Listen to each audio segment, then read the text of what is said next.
Накануне в столицу республики вернулась колонна участников фестиваля «Полюс холода» в Аймяконском районе.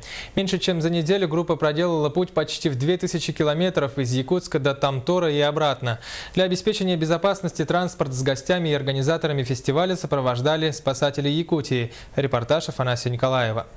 Колонна из 12 машин в сопровождении 2 КАМАЗов Республиканской службы спасения вышла из Якутска в четверг утром. Впереди 2 этапа – 450 километров до Хандыги и 500 до Тамтора. Второй этап наиболее сложный, и даже опытные водители ничего не загадывают. Вот сейчас начинается после Хандыги, после теплого ключа уже начинаются перевалы там. Дальше еще. И так что там будет сложнее трасса. А Тамтор тем более, потому что там уже от федеральной трассы уходит в сторону. Будет сложнее.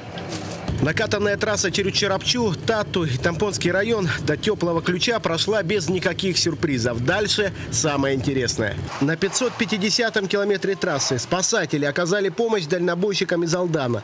Но были и более приятные встречи. Недалеко от метеостанции на 750-м километре 2 велосипедиста-экстремала, туристы из Швейцарии. Через всю Евразию они направлялись в Магадан, чтобы оттуда вылететь в Корею. Итак, дорогие друзья, мы в Тамторе.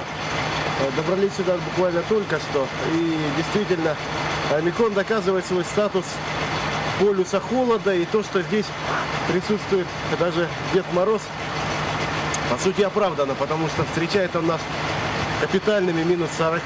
Здесь совсем забывает, что где-то там за горами весна. Несмотря на мороз, все участники автопробега довольны. До цели путешествия удалось добраться без каких-либо проблем и поломок. И тепло, и гостеприимство полюса холода полностью оправдало едва ли не 1000-километровый марш.